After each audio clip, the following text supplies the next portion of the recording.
Hey everybody, welcome to today's show. My name's Jonathan. As always, I got the Masters crew here with me. Dynasty Al, the Doc. What's up, guys? How we doing, guys? What's up, Kamish? Oh, real good, man. Got another Dynasty Spotlight series show for you. As always, I've been scouring through the trades, picked out some of my favorites. Let's not waste any time. Let's jump into this first one. Popping up on your screen right now. Cam Akers, James White, Darren Waller in the 2.4 for Chase Edmonds, my guy Justin Jefferson, Irv Smith, and a first-round pick. Your guys' thoughts? Wow. Man, I like a lot of the guys in the steal. Like things about both sides. I'm going to give the edge to the Edmonds, Jefferson, Irv Smith in the future first side. Reason being is I do think Jefferson's probably the most valuable player in the deal, although I do love Cam Akers and Waller for that matter.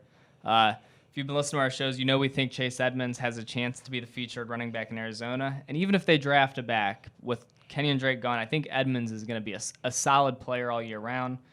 Irv Smith has a ton of potential with Kyle Rudolph gone and a first rounder on top of that. I'm going to go with that side. Yeah, I'm actually going to agree on this one barely, just for the same reasons Alec gave there. I think Edmonds and Irv Smith have potential to be worth a lot more than they're worth right now. It's tough because Waller is a true difference maker at that position. He's not a Kelsey, but he's a guy that can put up a ton of points there and kind of separate yourself from other teams that don't have a good tight end. And I'm big on Akers as well, but I think at the end of the day, I'm going to go with the most valuable player in the trade, and that's Justin Jefferson. Because I was going to ask, most valuable player, Jefferson or Akers to you guys?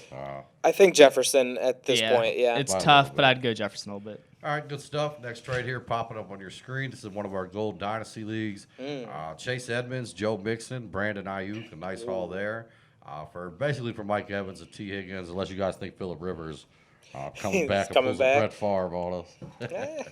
So I feel pretty strongly about this one. I love the Edmonds, Mixon, Ayuk side. Those are three guys I'm all over this year. Yeah. I do like Mike Evans and T. Higgins as well, but, I go Ayuk over Higgins, and then I would take Mixon over Evans and then get Chase Edmonds as well. Definitely lean that side. Yeah, the fact that Edmonds is like the toss-in the deal makes it kind of puts it over the top on that side for me. But yeah, I totally agree with what Al said there.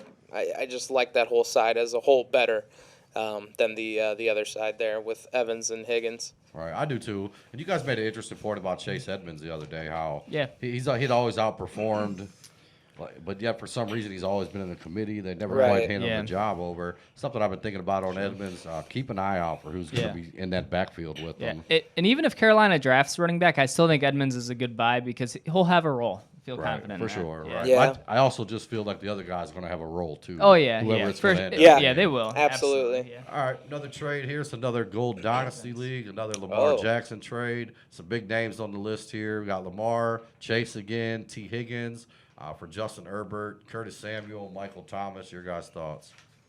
Go ahead, Al. Edmonds on the move a lot. Lamar on the move a lot. And T. Higgins. We've seen these guys.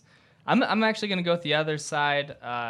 I do think Lamar gets an edge over Herbert, but, Justin Herbert had a phenomenal rookie year. Curtis Samuel, I feel good about in Washington. Good, not great, but feel good about him. And then Michael Thomas, I think he should have a bounce-back year. And although I like Lamar and T and Chase, I do think the Herbert, Samuel, Thomas side has a little more value for me. Yeah, I would agree with that. I think Curtis Samuel's a bit of a wild card in this situation. Not really sure what he'll do in Washington, but I like the opportunity for him there. Versus being kind of the third guy on the totem pole in Carolina, if not fourth.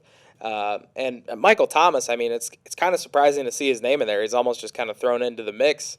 Yeah. We would have seen a lot more value in return for him in the past. I think that says a lot about this past year for him and his age. We've talked about it a lot, and we talked about it last year. It seems like he's just now coming on, but he's going to be, 28 this year? Right, yeah.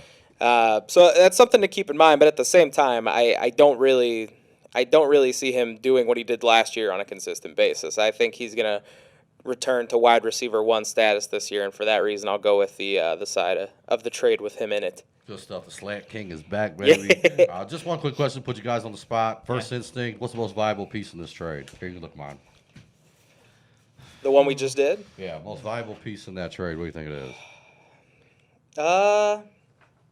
This might be a shocker because I'm usually not super high on quarterbacks, but I'm going to say Lamar because he is a true difference maker at the position.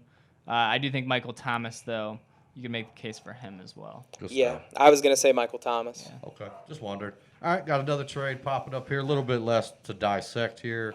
Still a big trade. Wonder what side of this you guys were on. Devonta Adams, Calvin Ridley and Devonta Adams and for Calvin Ridley in the 1.6. Yeah, so I'm going to go with Ridley in the 1.6. I mean, as much as I love Devonta Adams, and I really do, and I really do think he's about as elite as it gets at the wide receiver position in fantasy football. But, I think Ridley had a great season last year, kind of showed what he's capable of, whether Julio's on the field or not. Took a big step forward. Plus, you're getting a 1.6, which, as Alec has kind of said, too, is a nice little sweet spot. A lot of good talent that's going to be available at 1.6. So, yeah, I like that side. But, again, it doesn't hurt to get Devonta Adams on your team either. Yeah. Yeah, I feel a lot the same way, but I'll take the other side just because, I've mentioned I love the 1.6, but, there's still we talk about these picks being 50-50 shots. Right. We see a lot of misses. And on top of that, we just see a lot of average guys as well. So just call it Calvin Ridley and call it a wide receiver 2 or wide receiver 3 for the next 10 years. Right. I think Ridley will take a small step back this year. I think he's a great receiver, don't get me wrong, but he's a guy who was older coming out of college, had a great year last year, but a little undersized, a little light. I just think last year may have been a little fluky for him, especially if they kind of move on from Matt Ryan and, just kind of do a total rebuild. Maybe he takes a step back this year. Devonta Adams last year, he was a fantasy MVP out there scoring 30 points every other week.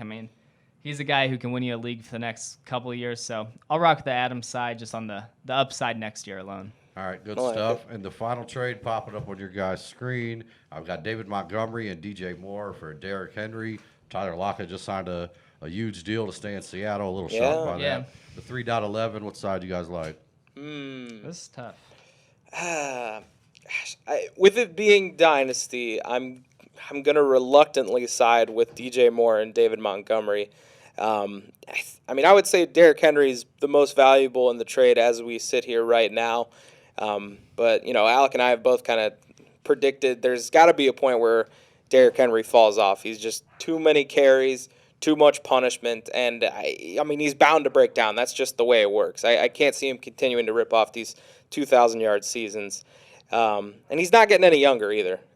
So for that reason, I'll go with Montgomery, who showed us a nice bounce-back season last year, and DJ Moore, who, his stock has gone up in the last couple of days as well. So I'll go with that side.